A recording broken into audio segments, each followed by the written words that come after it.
अलीगढ़ से रुकने पार्लियामेंट और अपने बयानों को लेकर सुर्खियों में रहने वाले सतीश कुमार गौतम ने लखनऊ के मॉल में नमाज अदा किए जाने के मामले पर कहा कि योगी हुकूमत है, इस तरह के अमल पर कार्रवाई की जाएगी। उन्होंने कहा कि जिस तरह हिंदुओं के लिए मंदिर हैं, वैसे ही मुस्लिम भाइयों के लिए मसाजिद हैं। सड़कों पर खुले पर नमाज अदा करना सिर्फ दिखावा है और कुछ नहीं। इससे समाज को भी तकलीफ पहुंचती है, इसलिए जो तयशुदा जगह है उसी पर इबादत करनी चाहिए। देखिए, मेरा ये तात्पर्य है, जैसे हिंदुओं के लिए मंदिर है, मुस्लिम भाइयों के लिए मस्जिद है। अगर उचित स्थान पर नमाज पढ़ेंगे तो अच्छा मैसेज जाता है। चौराहों पर, सड़कों पर नमाज पढ़ना ढोंग दिखलाता है, ये शोभा नहीं देता, समाज को भी परेशानी होती है। हम सब लोगों को जो आरक्षित जगह है उसी पर भगवान मंदिर में, हमें मस्जिद में ये अपनी पूजा करनी चाहिए। उत्तर प्रदेश अक़लियती कमीशन की रुकन और बीजेपी की fire brand leader Anita Jain ने लखनऊ मॉल में पेश आए नमाज मामले पर कहा कि उत्तर प्रदेश हुकूमत की वाज़ेह हिदायत है कि नमाज हो या फिर आरती वगैरह, इन सब की अवामी मकाम पर खुली जगह में कोई इजाज़त नहीं है और साथ ही किसी भी तरह के मजहबी प्रोग्राम के लिए भी इजाज़त तलब करना होगी। ऐसे में इस तरह का अमल किया जाना सरासर गलत है। खुले में नमाज अदा नहीं होनी चाहिए और जो लोग हंगामा कर रहे हैं वो गलत कर रहे हैं। हमारे पास ईदगाह और मसाजिद मौजूद हैं, नमाज वहीं अदा की जाए।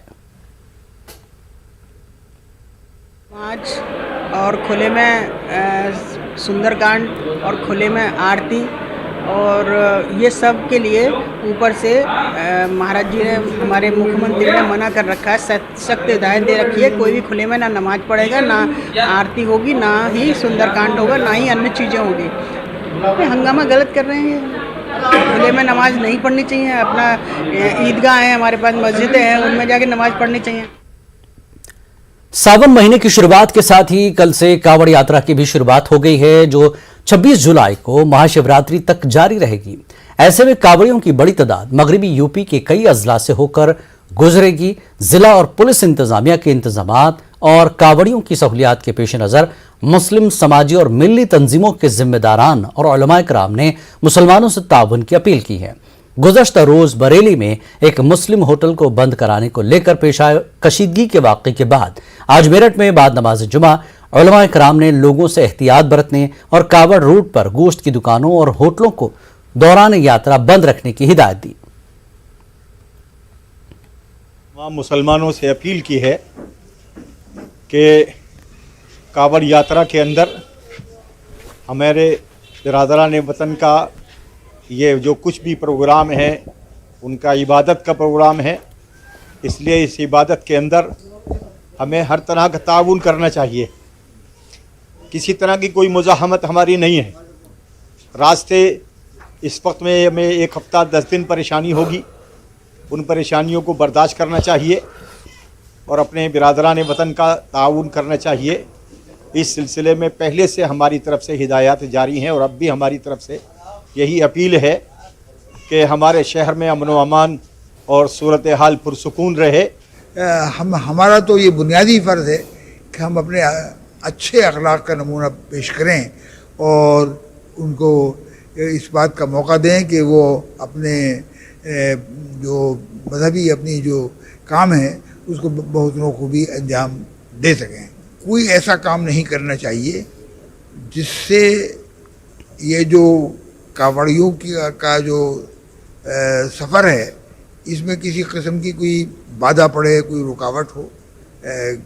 जाहिर है कि अगर ये त्यौहार हमारे मोहब्बत, भाईचारा और बाहमी ताल्लुक़ और एक दूसरे के मज़हब की इज़्ज़त का ज़रिया बन जाएं तो हमारा माहौल खुशगवार होगा और मुल्क में अमन कायम होगा और मुल्क तरक्की करेगा। उसके बाद अलीगढ़ में बीजेपी के रुकने पार्लियामेंट, रुकने असेंबली और दीगर जिम्मेदारान के साथ म्यूनिसिपल काउंसलरों ने अपनी ही हुकूमत के मातहत चल रहे नगर निगम के खिलाफ मोर्चा खोल दिया है। नगर निगम ने हाल ही में हाउस टैक्स में गैर मामूली इजाफा किया है, जिसको लेकर सभी पार्टियों के लोग मुखालफत कर रहे हैं। बरसर इख्तिदार पार्टी के ओहदेदारान और जिम्मेदारान ने भी काफी दिन पहले मोर्चा खोल दिया था, लेकिन अफसरान के कान पर जूं तक नहीं रेंगी। अब बीजेपी लीडरान ने मुश्तरका मीटिंग करके आवाम से अपील की है, जब तक इस मामले का कोई मुस्तकिल हल नहीं हो जाता वो लोग टैक्स की अदायगी न करें। सीधी सादी जनता से सीधी अपील है कि मनमाने तरीके से बिना बोर्ड को विश्वास में लिए नगर निगम के कुछ अधिकारियों द्वारा जो हाउस टैक्स लाया गया है वो नियमों के विपरीत है और जब तक बोर्ड इसको पास ना करे तब तक जनता इस संपत्ति कर को जमा ना करे। अलीगढ़ मुस्लिम यूनिवर्सिटी कैंपस में काफी दिनों से हो रही लूट की वारदातों में आज एक बड़ी कामयाबी मिली। लाइब्रेरी और वाइस चांसलर लॉज के करीब से गुजर रही एक तालिबा के मोबाइल लूट कर भाग रहे 2 बदमाशों को प्रॉक्टर टीम ने पकड़कर पुलिस के हवाले किया। एएमयू के deputy proctor doctor Syed Ali Nawaz Zaidi ने बताया कि काफी दिनों से कैंपस में शरपसंद अनासर इस तरह की वारदात को अंजाम दे रहे थे। हम लोग चौकन्ना थे। आज फिर वारदात होने पर उनका पीछा करते हुए एडीएम कंपाउंड के पास से 2 लोगों को पकड़कर पुलिस के हवाले किया गया। लाइब्रेरी जा रही थी आज और लाइब्रेरी जाते ही अचानक से मोबाइल किसी ने छीन लिया मेरे हाथ से और मैं एकदम से घबरा गई। एक भाई ने मेरी बहुत हेल्प की है और प्रॉक्टर ऑफिस वालों ने भी काफ़ी हेल्प की मेरी। ये लाइब्रेरी से पीछे एबीके गर्ल्स स्कूल से पीछे हुआ है, गेस्ट हाउस से जस्ट आगे। पकड़ में आ गए हैं आप ये लोग? जी हाँ, बिल्कुल पकड़ में आ गए। देखिए, हमारे यहाँ जो कैंपस में कुछ एक्टिविटीज़ लड़के कर रहे थे, जो बाहरी एलिमेंट्स थे जो यहाँ इन्वॉल्व थे स्नैचिंग में, तो हम बहुत अलर्ट थे इस दौरान। तो आज इत्तेफाक से एक लड़की के मोबाइल छीन के लड़के भागे हैं। बाहर के कुछ एलिमेंट्स थे, 2 लड़के मोटरसाइकिल से भागे, तो हमारा फोर्स तैनात था वहाँ पे, बहुत अलर्ट था। उन्होंने फ़ौरन ही उसको थोड़ी दूर जाके एक एडीएम कंपाउंड है उसके सामने पकड़ा और उनको हम लड़की ने एफआईआर उनके खिलाफ दी है और हम उसको फ़ौरन थाने भेज रहे हैं। इससे पहले भी 3-4 वाक़यात हुए हैं जिसमें हमें लगता है कि इसमें भी इनका इन्वॉल्वमेंट हो सकता है। 18 साल से ज्यादा उम्र के शहरियों के लिए आज से मुफ्त में कोरोना वैक्सीन की बूस्टर खुराक दिए जाने की शुरुआत हुई। आजादी के 75 साल मुकम्मल होने के जश्न के मौके पर मरकजी हुकूमत ने आज से 75 दिनों तक मुफ्त बूस्टर खुराक दिए जाने का फैसला किया। आज मेरठ में भी लाला लाजपत राय मेडिकल कॉलेज के वैक्सीनेशन सेंटर में रुकन पार्लियामेंट राजेंद्र अग्रवाल ने बूस्टर डोज टीकाकारी मुहिम की शुरुआत की। आज पहले दिन बूस्टर खुराक लेने वालों में बड़ी तादाद नौजवानों की रही। हुकूमत की जानिब से इस मुफ्त टीकाकारी की शुरुआत पर लोगों ने खुशी जाहिर की और लोगों से इसका फायदा उठाने की भी अपील की। पैसों में लगी थी वैक्सीन वगैरह सब जगह, तो रजिस्ट्रेशन तो पहले भी कराया था, बट आज जैसे ही पता लगा कि बूस्टर डोज लग रही है मेडिकल में और जैसे गवर्नमेंट ने फ्री ऑफ कॉस्ट लगाया तो हमने तुरंत ही आके वैक्सीनेशन लगवाई। और साथ ही साथ इसमें मैंने अपना भी कराया, अपने कलीग का भी कराया और मैं 2-3 लोगों को अपने साथ भी ले गया कि चलो आज वैक्सीन लगवाने चलते हैं मेडिकल में। तो बूस्टर डोज हमारे लिए बहुत ही प्रिकॉशनरी डोज है, सभी को लगवानी चाहिए, किसी भी तरह का कोई साइड इफेक्ट नहीं है और जो गवर्नमेंट हमें दे रही है उसका हमें जरूर लाभ उठाना चाहिए। हमारे यहाँ आज से शुरू हो रही है 18+ को सबको बूस्टर डोज लगेगी, कोवैक्सीन और कोविशील्ड। बाकी कोर्बेवैक्स तो 12+ को लग रही है और 18+ से आज सबको शुरू हो जाएगा। बूस्टर डोज लग रही है सर और फर्स्ट और सेकंड तो लग ही रही है। काफ़ी उत्साह है लोगों में, सुबह तो काफ़ी भीड़ थी और देखते हैं आज थोड़ा सा ज़्यादा लोगों को पता चलेगा, हो सकता है कल से और ज़्यादा हो। अच्छा, वैसे अच्छा रिस्पॉन्स रहा सुबह। बहुत से लोग होते हैं स्लॉट बुक करके आते हैं घर से ही अपना, अगर जो लोग स्लॉट बुक करके नहीं आते उनका हम डायरेक्ट कर देते हैं मोबाइल नंबर या आधार नंबर से, फटाफट उनका टाइम नहीं लगता, तुरंत 1 मिनट में रजिस्ट्रेशन भी हो जाता है। जो लोगों का स्लॉट बुक है उनकी बस मोबाइल नंबर पूछते और उनका फिर एकदम कन्फर्म हो जाता है।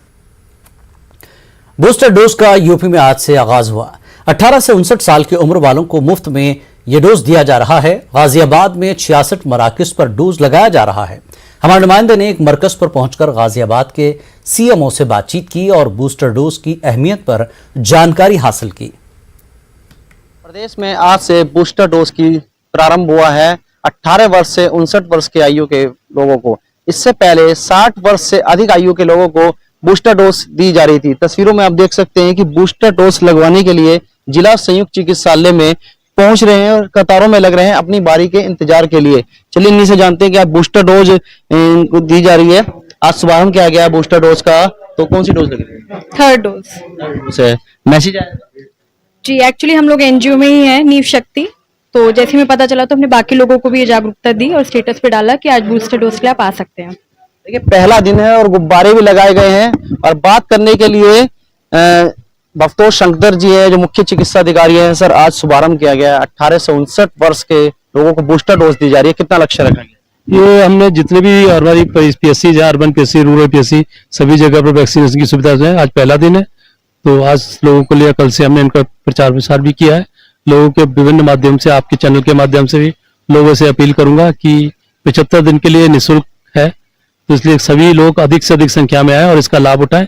ये स्लॉट्स हमारे सभी प्राथमिक संस्था जितने भी सब उपलब्ध हैं और इसको अधिक से अधिक लाभ उठाने की कोशिश। कितने केंद्र बनाए गए हैं और कहां पर इन बूस्टर डोज को लगाने का कार्यक्रम किया जा रहा है? सभी सरकारी केंद्रों पर, पीएससी अर्बन पीएससी सभी पर लगा दिया गया है और कल से इनको और भी बढ़ा देंगे। इन सेंटर्स पे जहां भी डिमांड आएगी उन सेंटर्स को और भी बढ़ा देंगे। कितने दिन तक सर ये अभियान चलेगा? ये 75 दिन का है अभी और इसमें एक लाभ और भी है कि जिनको पहले सेकंड डोज के बाद 9 महीने का अंतर होता था प्रिकॉशन, इस बार सरकार द्वारा इसको 26 हफ्ते का या 6 महीने का कर दिया गया है, जिससे कि लोग और भी जल्दी लगवा सकते हैं।